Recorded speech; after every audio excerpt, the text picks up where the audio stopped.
नमस्कार. आज माझ्या व्हिडिओला यूट्यूबचं जे चॅनल काढलं त्याला 1 वर्ष पूर्ण होऊन गेलेलं आहे आणि त्यासाठीच आता ज्या यूट्यूबला माझ्या सगळ्यांनी भरभरून प्रतिसाद दिला त्या सर्वांचे मी खरंच खूप खूप आभार मानते.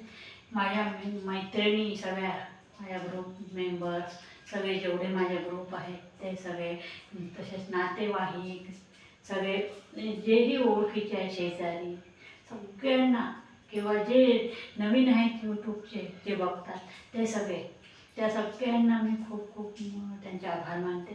तसेच माझं चॅनल जे आहे ते चालू केलं तेव्हा, म्हणजे नवीन जेव्हा सुरू केलं मी चॅनल, तेव्हा अशी मनात थोडी हे होती की चॅनल म्हणजे कसं रिस्पॉन्स मिळेल काय नाही, असं थोडीशी मनात शंकेची पाल चुकत होती. कमेंट्स करतील वा हो, पण मला म्हणजे खरंच सांगण्यासाठी आनंद होतो आहे की एकही कमेंट्स मला असं निगेटिव्ह आलेले नाही. सगळे पॉझिटिव्ह सकारात्मक आहे. काम पडल्यास त्यांनी लाईक जास्त केलेले नसतील, पण व्ह्यूज भरपूर आहेत आणि तसेच कमेंट्स आहेत ते सकारात्मकच आहेत, चांगलेच आहे. त्यामुळे अजून थोडं उत्साह वाढतो आपला आणि अजून म्हणजे बळ मिळते अजून काही चांगलं कार्य करायसाठी. तर आता मी रेसिपी ज्या टाकल्या आहेत, तर मी पहिले डिश डेकोरेशन वगैरे रेसिपीची स्पर्धा वगैरे राहत होती, त्यामध्ये मी भाग घेतलेला आहे. त्यामुळे मला फुल कॉन्फिडन्स होता की आपण रेसिपी नक्की, आणि काही काही पदार्थ करून माझ्या मैत्रिणी नातेवाईक सगळे चाखलेले आहेत, त्यामुळे त्यांना सुद्धा माहीत आहे की चव चांगली असते हिच्या हातची. डेकोरेट जरी व्यवस्थित नसलं तरी चव चांगली असते आणि हमखास चांगलं बघते. म्हणून मग मी कॉन्फिडन्सनी, आणि बक्षिसं भरपूर भेटलेले आहेत पदार्थाच्या स्पर्धेत, पाककला स्पर्धेत.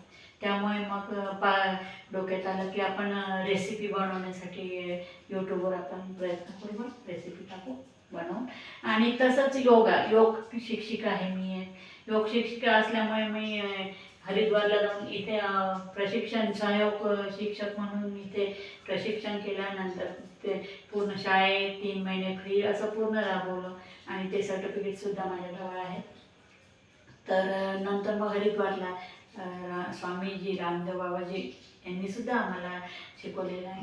त्यामुळे ते सर्टिफिकेट असल्यामुळे योग शिक्षिका आहे. तर ते योगाचं आता टाकणार आहे. त्यात योग गीत सगळे रोजचे प्राणायाम आसनं ते एक आणि तिसरं म्हणजे गाणं थोडंफार बऱ्यापैकी म्हणता येते, तुम्ही ऐकलं असाल तर. म्हणून मग भजनाची आवड आहे, त्यामुळे भजन, रामरक्षा, कृष्णाचे, रामाचे, हनुमान चालिसा असे वेगवेगळे देवाचे. आणि भजनं मंदिरात भजनं झाले की ग्रुप आहे आमचा, त्या ग्रुपच्या ज्या अब्सेंट असतील, हजर असतील, ज्या येतील वेळेवर, ज्या भजनाच्या असतील त्या तिथे अवेलेबल राहतात आणि मग आम्ही भजन वगैरे करतो. तर ते भजनाचे व्हिडिओ एकटीचे स्वतःचे, तर मग काही करावकीचे आता घेतलेले आहेत, तसे बिन करावकीचे पण आहेत. अशा प्रकारे आता गाणे, तर त्या गाण्याच्या स्पर्धेत, संगीत स्पर्धेत सुद्धा मला बक्षीस वगैरे मिळालेले आहेत. पण पुढे पहिला, दुसरा, कधी तिसरा असे नंबर येत होते त्या गाण्याच्या स्पर्धेत सुद्धा. तर तेव्हा मी एक जवान मॅडम म्हणून आहेत आमच्या, त्यांची भेट घेतली आणि त्यांना सांगितलं की त्याच जज राहायच्या नेहमी. तर त्यांना विचारलं की मॅडम नंबर का मागे पुढे येतो, तर संगीत शिकलं नसल्यामुळे. संगीत क्लास जर केलेला असला तर थोडा अजून गाण्यात वगैरे फरक पडतो. तर मी काहीही क्लास केलेले नाही आहेत, संगीत क्लास वगैरे. तर त्यामुळे मग त्यांनी सांगितलं की चढ उतार, कुठे चढ असतो, पुढे उतरायचं असते गाण्यात, वर उंच घ्यायचं असते, कुठे खाली आणायचं असते. तर मग त्यासाठी 1-2-3 महिने मी त्यांच्याकडे हे केलं, शिक्षण घेतलं थोडंसं.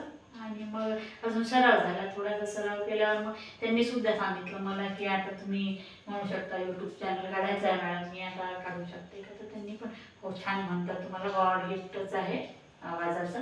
तर त्यांनी सांगितल्यावर मला अजून हिंमत आली थोडीशी आणि मग गाणं घेतलं. म्हणजे रेसिपीसुद्धा गिफ्ट वगैरे मिळाले पदार्थात, तेव्हा ते हिंमत केली. गाण्याचे जेव्हा गिफ्ट मिळाले, संगीत विशारद मॅडमनी सांगितलं तेव्हा संगीतची हिंमत केली टाकायची. तसंच गाणं आणि योगा झाल्यावर योगाचं तर सर्टिफिकेट आहे. त्यामुळे हे 3 खास हमखास असल्यामुळे रेग्युलर जर एक फटाफट टाकावं लागते त्यात फटाफट व्हिडिओ, तर त्यासाठी हे 3ही तयार असल्यामुळे मी, आणि मराठी हिंदी गाण्याची आवड आहे त्यामुळे ते म्हणते. घरी माझा भाऊ खूप मोठा गायक होता, चांगले गाणे म्हणायचा, त्यामुळे आई म्हणायची, त्यामुळे घर सगळं वातावरण गायकीचं होतं. त्यामुळे आवड निर्माण झाली. छंद आहे माझा, आवडता छंद म्हटलं की गाणं आणि खाना खजाना म्हणजे खाणं, बनवणं आग्रहाने कोणाला खाऊ घालणं. तर अशा पद्धतीने मी यूट्यूब चॅनल चालू केलं आहे. वर्ष पूर्ण झालेलं आहे. 500च्या जवळपास आता सबस्क्रायबर होत आहे. तरी तुम्ही भरभरून प्रतिसाद द्या आणि माझे सबस्क्रायबर वाढवा, लाईक करा, कमेंट्स करा, आणि तुमच्या सगळ्यांच्या म्हणजे यांनीच तुमच्या सर्वांच्या मदतीनेच हे सगळं शक्य झालं आहे. अशीच मदत तुम्ही नेहमी माझे पूर्ण व्हिडिओ बघा, सबस्क्राईब करा ज्यांनी केले नसेल त्यांनी, आणि ज्यांनी सबस्क्राईब केले पाहतात त्या सगळ्यांचे मनपूर्वक मी आभार मानते. आणि अशीच मला साथ द्या, म्हणजे मला अजून हे प्रोत्साहन मिळेल आणि मी अजून उत्साहाने कामाला लागेल. त्यामुळे बाकी तुमच्यामुळेच माझं चॅनल चालत आहे. सर्व श्रेय तुमचं सर्वांचं आहे. तर थँक्यू व्हेरी मच. भेटू पुढील